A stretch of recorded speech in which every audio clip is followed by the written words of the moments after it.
Assalamualaikum warahmatullahi wabarakatuh. Saya Nadira Salsabila Hawari dari kelas MN22M.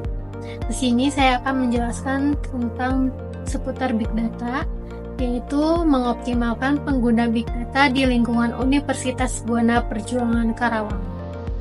Di Universitas Buana Perjuangan Karawang memiliki potensi besar untuk mengoptimalkan penggunaan Big Data.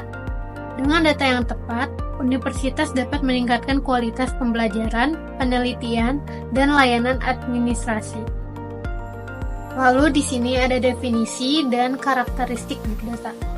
Big Data adalah kumpulan data yang sangat besar, beragam, dan kompleks yang dihasilkan dengan cepat dari berbagai sumber. Big Data berupa data terstruktur, semi-terstruktur, dan tidak terstruktur. Berikut adalah karakteristik Big Data, diantaranya ada volume, yaitu jumlah data yang besar dan terus meningkat. Lalu ada velocity, yaitu kecepatan data yang dihasilkan dan diproses. Lalu ada variety, beragam jenis data seperti teks, gambar, dan video. Lalu ada veracity, akurasi, dan kredibilitas data yang digunakan. Lalu di sini ada potensi penerapan Big Data di lingkungan Universitas Buana Perjuangan Karawang. Yang pertama ada peningkatan kualitas pembelajaran, seperti menganalisis data tentang prestasi mahasiswa, metode pembelajaran, dan preferensi belajar. Lalu ada pengembangan kurikulum yang relevan, yaitu menganalisis tren industri dan permintaan pasar kerja. Lalu yang ketiga ada peningkatan efisiensi layanan administrasi, yaitu otomatisasi proses pendaftaran pembayaran dan pengelolaan data mahasiswa. Lalu yang terakhir ada pengembangan riset dan inovasi, yaitu menganalisis data penelitian, tren, ilmiah, dan potensi kolaborasi. Lalu sumber data apa aja sih yang bisa dimanfaatkan? Berikut adalah sumber data yang dapat dimanfaatkan. Yang pertama, data mahasiswa, yang berupa data demografi, prestasi akademik, dan riwayat pendidikan.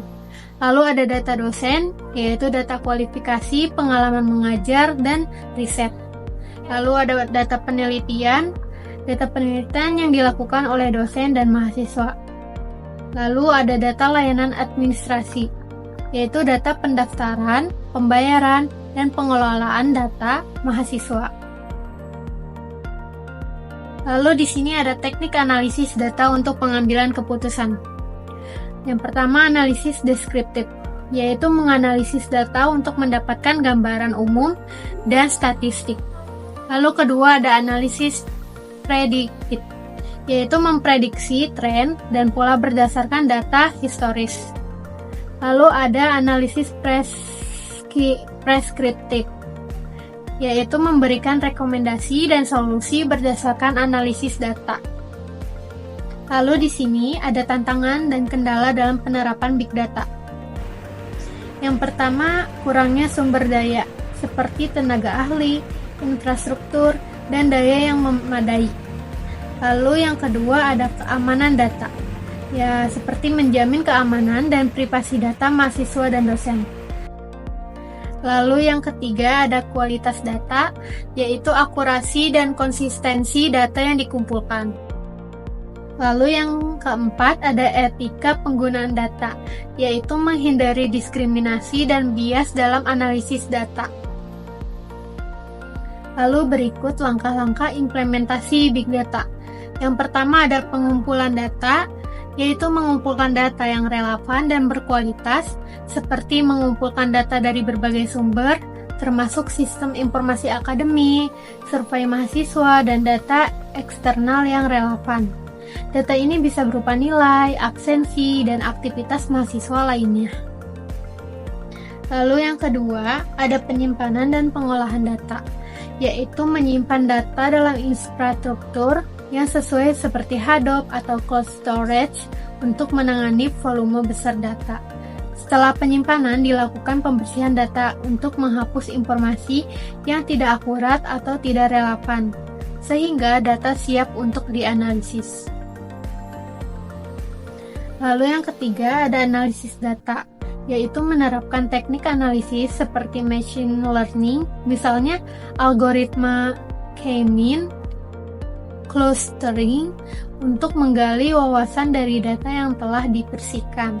Analisis ini bertujuan untuk menemukan pola dan tren yang dapat digunakan untuk meningkatkan keputusan akademik dan kebijakan di universitas. Lalu yang keempat, implementasi hasil analisis, yaitu menggunakan hasil analisis untuk membuat keputusan strategis terkait kebijakan akademik dan pengembangan program studi. Misalnya, hasil analisis dapat digunakan untuk merancang program intervensi bagi mahasiswa yang beresiko rendah dalam hal kinerja akademik. Lalu berikut ada dampak dan manfaat penggunaan Big Data. Yang pertama ada peningkatan efisiensi, yaitu otomatisasi proses dan pengambilan keputusan yang lebih tepat. Dan yang kedua, kualitas pembelajaran, yaitu pengembangan kurikulum yang lebih relevan dan metode pembelajaran yang efektif. Lalu yang ketiga ada pengembangan riset, yaitu peningkatan kualitas penelitian dan penemuan ilmiah. Dan keempat ada peningkatan layanan, yaitu respon yang lebih cepat dan layanan yang lebih personal.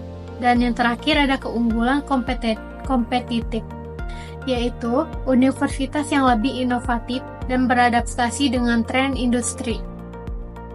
Jadi, kesimpulannya, Universitas Buana Perjuangan Karawang memiliki potensi besar untuk mengoptimalkan penggunaan Big Data.